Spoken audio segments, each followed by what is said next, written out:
Greetings. The work of the day is to get into existential psychology a bit more deeply than we have in the past. This is going to be presumably 8 sessions. I know I have a habit of starting series and then not quite seeing them all the way through, but I have 8 planned. We'll see how it goes. We'll see what the response is. We have to start any discussion of modern existential psychology with an overview of the givens of existence. So, beginning here, existential psychology was initially driven by psychoanalysis and Freudian thought more than anything else, because that's sort of the primordial soup out of which all of psychology really arises. American existentialism really comes up independent of European existentialism, different discussions of that available elsewhere. That stuff is more grounded in its own philosophy. It's more directly tied to, say, Sartre and Camus and Heidegger. Modern American existentialism derives largely from the work of Rollo May, and then Rollo May with Kirk Schneider and with Irv Yalom, for example. And there's a couple people carrying that forward into the future. Lewis Hoffman, for example, and Lisa Vallejos. So this brand of existential psychology can be quite difficult to teach, and there are two main reasons for this. First, existentialism doesn't really provide a lot of practical technique, almost no how to. And when we're aiming this, especially at psychotherapists, people want to know how to be in a room with someone who's in distress, how to provide help for a particular problem. And that's not what existential psychology is for, that's not what it does. It's more of a series of philosophic questions and stances which are meant to make the therapist a particular kind of tool, someone who is helpful through their presence more than through any action that they're taking. When I teach this to Chinese students, they're really good at identifying the stuff Irv Yalom says about accompanying a person through whatever hell they are in at the time. And Yalom, of course, is referencing Rollo May, referencing various stories about Dante's Inferno, right? The person's going through a thing, the therapist is there with them as they work their way through that event or philosophical problem or problem of living, and we don't really do much of anything except accompany. And those same students, they can recite that answer to me, but then they complain of feeling very powerless in therapy. And it's clear that they have not absorbed fully the lesson. It's very difficult to teach. There is no how to do something because we're not there to do something. We're there to be somebody. The second thing that makes it difficult to teach is sort of the rapid evolution of the field out of analysis and Jungian analysis and all of that sort of, castles built in the sky on no particular foundation. In the modern age, we want our stuff to be based on some scientific, dare I say, scientistic kind of reasoning. Um, so when I'm visiting China, I try to pick up some of the language, but the language is a misnomer. Maybe I'm in Nanjing and I ask someone how to ask for a cup of coffee at a cafe, and I ask for a cup of coffee at a cafe, I can get that coffee. But then I go to Chengdu and I use the same phrase to ask for a cup of coffee, and people don't know what I mean. I put my friends from Nanjing on the phone with my friends from Chengdu, and they can talk to each other, but it's difficult. And they say of one another, your friend does not speak good Chinese. If you read early Rollo May, 1950, it's not very much to do with late Rollo May, 1991. And if you're reading around the existentialists, we're not always necessarily writing about the same thing or speaking the same kind of language or have the same sort of scientific priorities. Rollo May, again, the most important writer in American existentialism, arguably, writes very much from an analytic perspective with a lot of reverence for Uncle Sigmund. And to a degree, the knowledge of death somewhat replaces sex and sexuality repression as the source of libido. We've moved away. We've moved away from those initial origins. This lecture series tries to present a somewhat practical existentialism, a fully evolved existentialism that's its own thing. That is the standalone discipline that Irv Yalom ultimately rejected and Rollo May ultimately embraced at the end of his life. The modern brand is completely divorced from analysis. The more that we talk, the more you'll see why that is.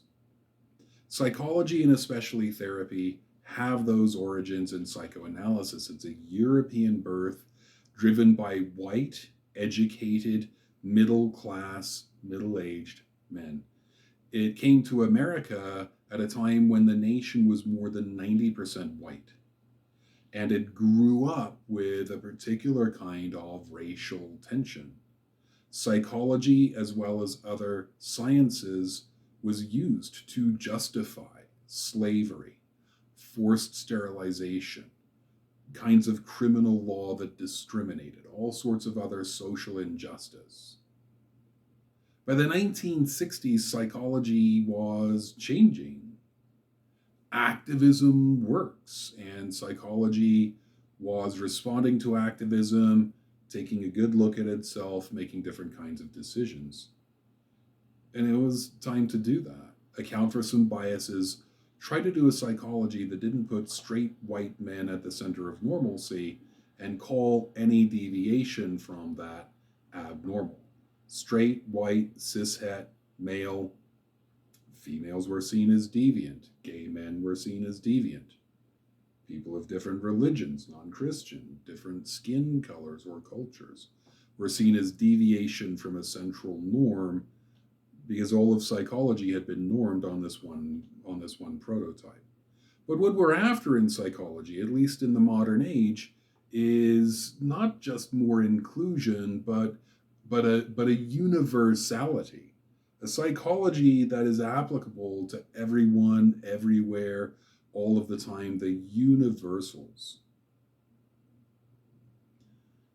I'm autistic and I've worked with a lot of autistic people. One of the consolation prizes we sometimes get is an obscure, narrow interest. We get to be an expert on things no one else really wants to be an expert on. Temple Grandin, famous for her animal husbandry work and some of her advocacy work, but that animal husbandry work, a weird, obscure, narrow interest makes her an expert, carves out a place for her in society. The people I've worked with because they're not doing well. It's relatively common to find trains as that weird, narrow interest, and guys who will just speak for hours on end at parties about a locomotive they saw in 1963 that was one of a kind, and just don't have the social skills to realize no one actually cares about that. They bore people and become ostracized. One client was fascinated by drains, and he'd sketch them up, and then he'd mock them up, and go to Lowe's and get PVC pipe and build a drain with clear plastic so you could see the water flow through the system. And God, I hope that guy works in civil engineering somewhere now. Ooh, I just kicked my tripod. I hope that dude works in civil engineering somewhere at this point. But he was hell at parties, right? It just so happens that my weird, narrow interest is you. I'm fascinated by humans. And I came into psychology in the mid 2000s when existentialism really focused on these universals of experience. And for me, this is the best way to understand people. Maybe not a person requires a certain amount of empathy, but people. If you want to know what people are about, I think this is it. So we arrive at this short list of givens of existence, the things every human must encounter. Each of the givens is a kind of tension or sometimes a kind of conflict. We wind up with these strings that are kept in tension like on a violin or a guitar, and the tension sets them vibrating, and those vibrations are the trials and tribulations of being human. So that's plenty of ado. We don't need more of that. Let's begin. The first and grandest given of existence is, of course, death. Death is kept in tension by the drive to live. Everything born must eventually die. We are condemned to die one day, but we're condemned to live every day until then. Death would have no power over us except that we are so driven, biologically driven, to not die. We encounter knowledge of death every day, driving past a hospital, being stuck in traffic because of an accident, coughing in the time of COVID, seeing our faces in the mirror. As John Cocteau says, every morning in the mirror, I can see death at work. And look at this face, baby. Look at this, right? This is death at work. I was young once. Um, Even the deer runs from the lion with no overt knowledge of death. The deer runs from the predator. The dog runs from the wolf. And even a toddler, if you push them, will at some point push back. Don't go out and try that one. Let's take my word for it. Right? We are the organism, though. The mature form of us is the organism that can have this abstract intellectual knowledge of death. So we're going to die. It's unavoidable. We know about it. We feel angst about it because we're driven to live. And we can't live, not forever. Something's going to take us out. Tension. The drive to live, the knowledge of death. That's a string. It's in tension. And it vibrates. And possibly it makes our work more urgent. The knowledge of death makes it urgent to live now. If you want to have children, the time is, if you can, this is the time to do it. Because soon your body might no longer be fertile. Half of us age out of our fertility. Soon we might be too old and tired for babies. Trust me on this one. 50 is no time for the average person to have children, because by the time they're grown up, you're 70. It's very tiring. And you just might be dead soon. All the things you want to get done have this absolute bookend, right, of death, and this additional, more difficult period of aging out of what seems possible. I grew up in England, and as a child, with time moving very slowly, when it seemed like summer took forever, it never really seemed important to visit Ireland or Scotland.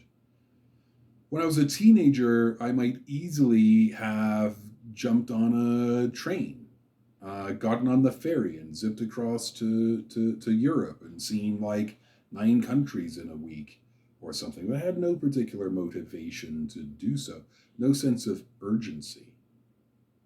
We left England when I turned 18, though, And easy access to Europe just disappeared. It was no longer a fact of life. It wasn't until 2016 that I had the means to go back, and that on credit. Um, and the urgency was upon me. I knew that this would be our one visit to England. And so I dragged my family through 3 different countries in a week. Lots of train rides, lots of bus rides, trying to see everything. Trying to see everything. Maybe my client has a fight with her mother. They're estranged, they haven't spoken in years.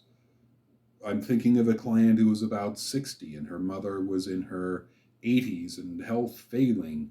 And it never occurred to this client, not consciously, that if she were to attempt to repair that relationship, it'd have to be soon, right now. Her mother would soon die, or that client might die, and the relationship would always be broken. She had to learn the meaning of her compulsions to cleanliness and her nightmare visitations of a dirty man who always wanted to reach out and touch her and contaminate her. Her compulsions to wash everything, keep things free of infectious agents. After some work, she was able to look death finally in the face, and it became urgent. It became urgent at last. For her to fix her relationships, she ended up traveling back east, as we say here, do some visits, get some apologies, give some that are deserved. What are you putting off? What are you putting off for a future that you might not have? I wonder if COVID has provided you with a lot of missed opportunities, right? Things you were planning on doing, and then COVID came, and that's over. In America right now, we're free of restrictions. After 2 years of fear and travel restrictions, we're traveling urgently, almost manically. That urge has been pushed down and pushed down and pushed down, and now it's sprung up, uncontrolled. So that's the tension between death and the drive to live. The next of the five, is the need to seek meaning in a meaningless universe. Camus theorizes that people suffer because we are meaning-seeking organisms in a meaningless universe. We're evolved to see meaning, to find patterns, even if they're not there. It's called pareidolia. Type that in your Google, look at the images. Pareidolia, to find patterns, especially to see faces where there are no faces, to find reasons for things, to put 2 and 2 together and come up with 4, to make things into stories that have some lesson we can learn from. Without this tendency, we could not have reasoned that winter leads to spring and then to summer. We could not have learned when to plant, when to tend crops, and when to harvest. We're over-specified to search for meaning, cause, effect, and so forth, even when it's not there. We take that all further and look for some cause for our existence. We need our existence to matter, and we look for what our existence causes. We want to be important. But there is no meaning. Not in the ultimate sense. We're here by accident, thrown, as Heidegger writes, into existence without our knowledge, never mind our consent, with no soul, with no preordinance, no fate, no destiny, no grand authority to tell us right from wrong. The universe is terrifyingly large and empty, and we're so minuscule that a fleck of dust on a grain of sand contemplating all the sand on all the beaches in the world would be much more significant than us. But we cannot. We can't live that way. Sartre told us that our job in life is to bravely shoulder the absolute meaninglessness of existence, but that is a pathway to despair, to nihilism. It's true. And we, as practitioners of psychology and the healing arts, if you like, we should be seekers after truth so that our delusions don't trample other people underfoot. But we can't live as if Sartre were right.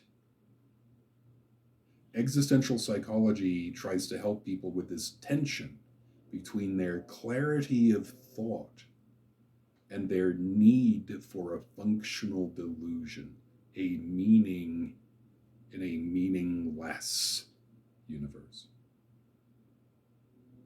Next, number 3, being alone in relationship. Humans are pasty and weak. We're born alone, we die alone.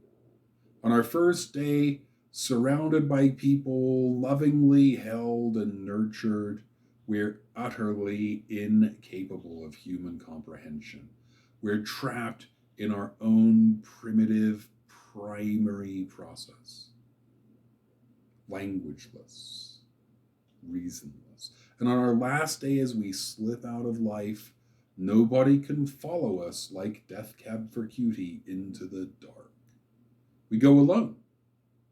No matter how many friends, family, lovers stand around our hospital bed and hold our hands and murmur reassurances, that last trip is taken alone.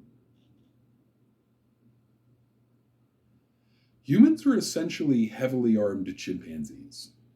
We have no natural defenses at all. The nails on your fingers provide stability so you can pick up coins and crap like that. You are not scratchy. Imagine trying to fight a jaguar with your fingernails. We have tiny teeth and weak jaws. We don't even have a big sagittal crest to connect a bunch of muscle. It's not like you could work out your jaws and compete with pit bulls, you know? And our faces are flat. A dog's jaws are prognathic. It extends from the face. So when they're biting each other, their eyes are not at risk. Ours would be. We have a popular survival show on TV called Naked and Afraid. Perhaps you've seen it. Contestants try to survive with a partner and nothing or almost nothing of material culture from human civilization. They usually do not manage the 3 weeks that they aim at. And they don't go home because of tigers and bears and jaguars and snakes. They go home because of mosquitoes or the basic inability to obtain clean water or something edible. Humans are interdependent. We thrive on this planet because we rely on each other. We've developed a tremendous material culture through social interaction that allows us unprecedented safety and security for even the weakest of us. So we can be fat and comfortable and raise our children to be fat and comfortable. 10,000 years ago, being ejected from the social group would be a death sentence. In modernity, being ostracized is very painful. We're driven, evolved to be part of groups, evolved to be terrified to be alone. And yet it is essentially impossible to be with others. I can't be you, you can't be me. No matter how close we are, I remain myself. You remain yourself. Your suffering is a job of work only you can accomplish. I cannot suffer in your stead. Would I if I could? A question for another time. Irrelevant because I cannot.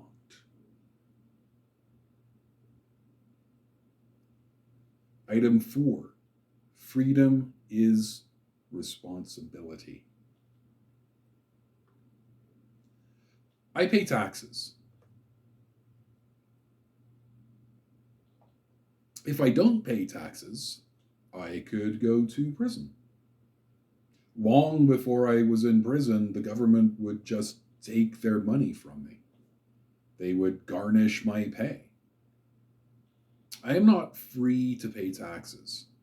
I am compelled to pay taxes. I must. I must pay taxes.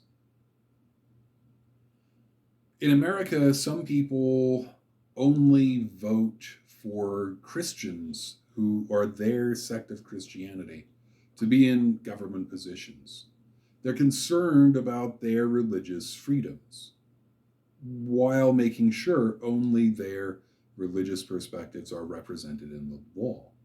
The end game would be to make Christianity a national religion. This is Christian nationalism. One might be compelled to pray, to go to church, to live a heterosexual lifestyle. One would also be forced to stay in bad marriages, to live heterosexually, to have sex only in the missionary position for the purpose of procreation. Christian nationalists are making a very serious error, as are Muslim nationalists elsewhere in the world. Any religious nationalism is problematic. The error is in thinking they are guaranteeing their own freedom of religion, their own freedom to be straight, Christian, and conservative. But in fact, if they were to succeed, they would be compelling everyone to live that way, even themselves. In such a country, if one were to change one's mind, they would not be free to leave their religion, to love a same-sex partner, to change their gender. Freedom makes us responsible. Freedom occurs only in an environment of choice and consequence. Consequence, a lot of people hear that as punishment. Forget about that. Consequent is just what happens as a result.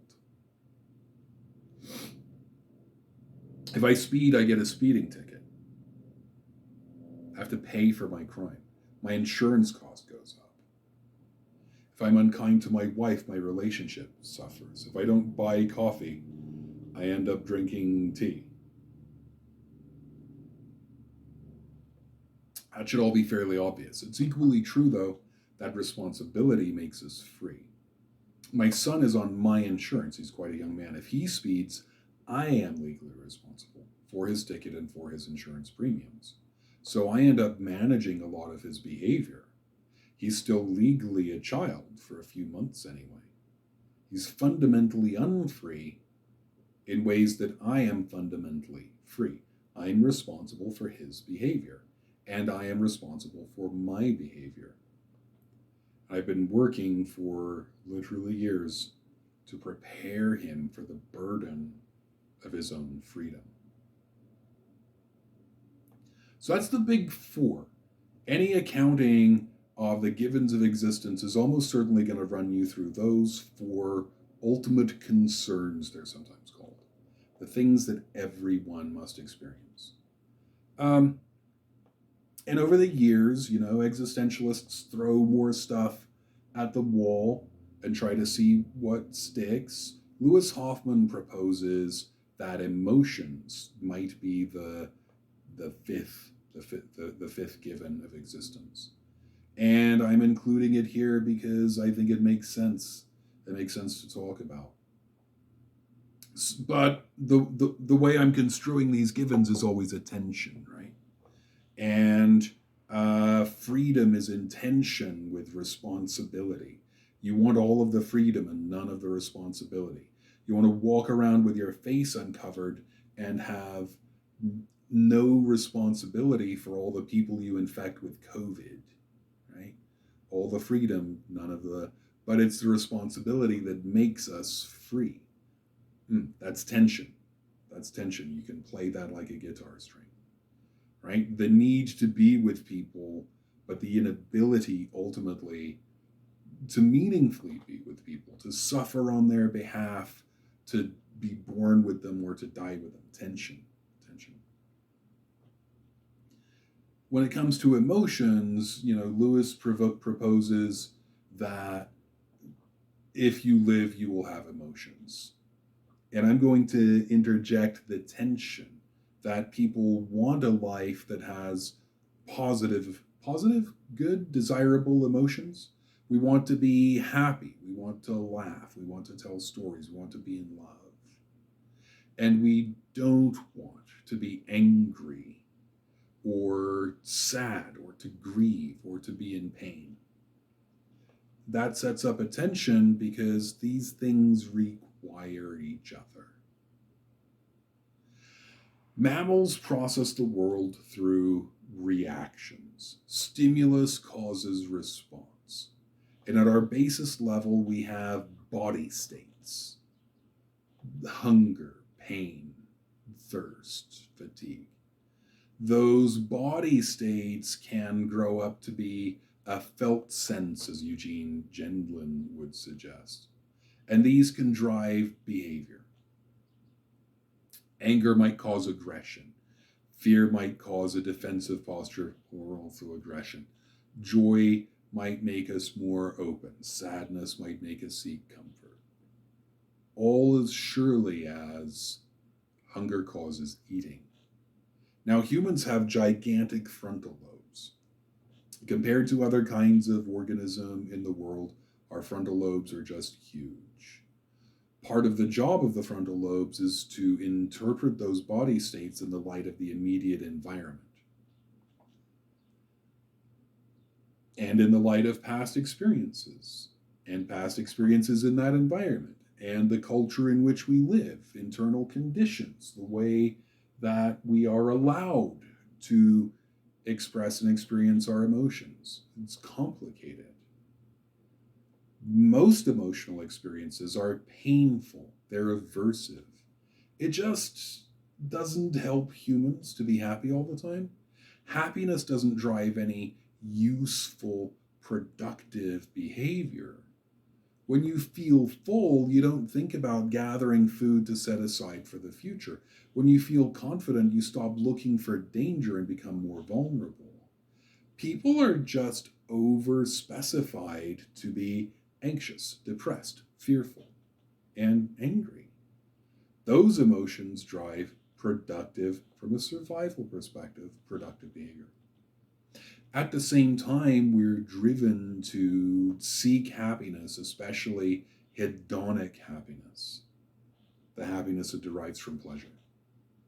The things that bring pleasure are often not the things that are good for us. We're also driven to avoid pain, which is usually counterproductive.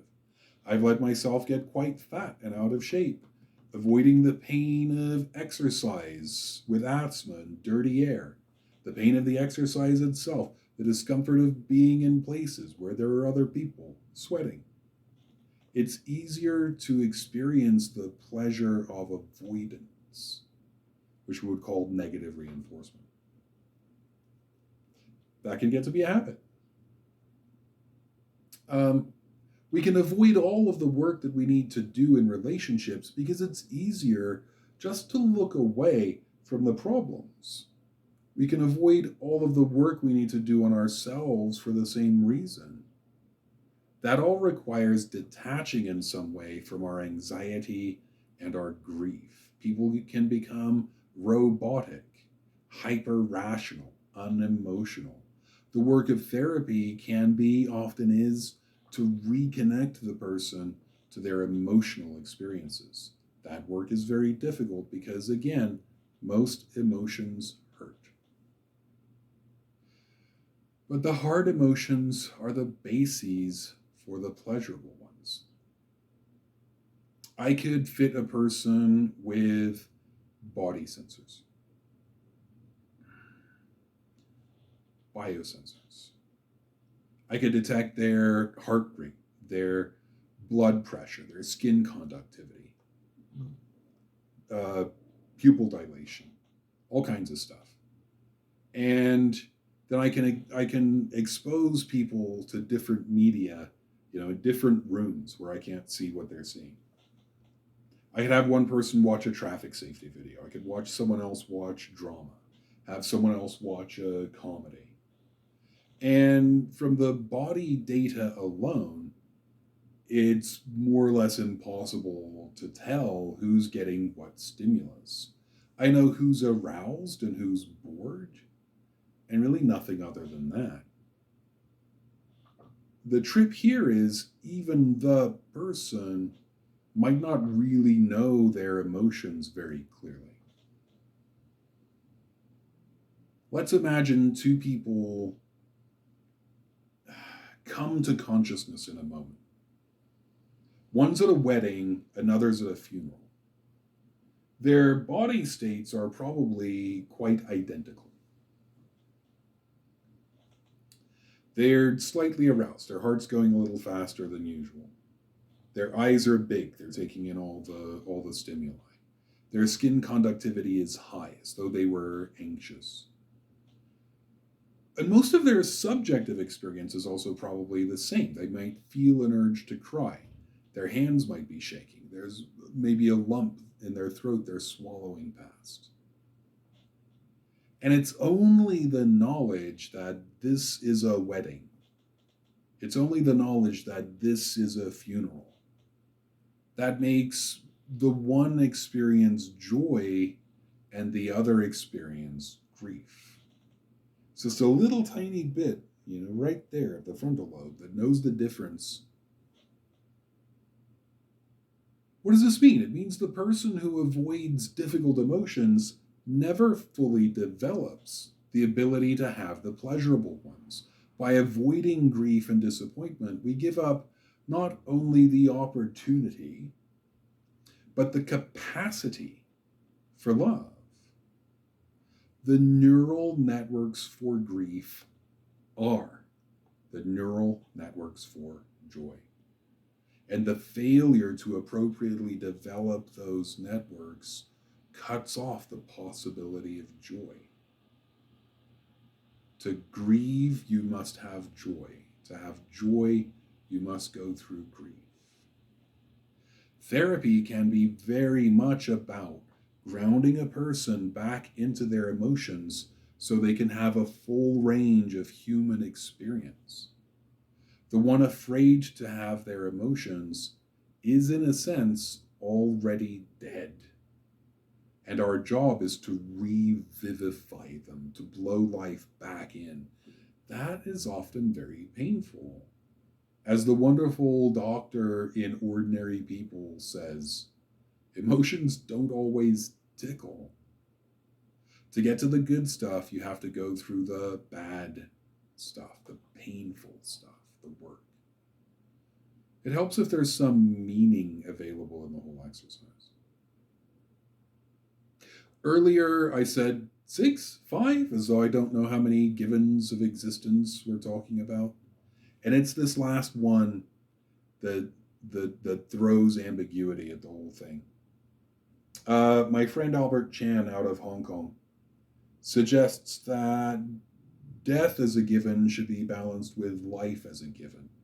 And the way that I've constructed this, I've already thrown the drive to live into death as the universal experience, right?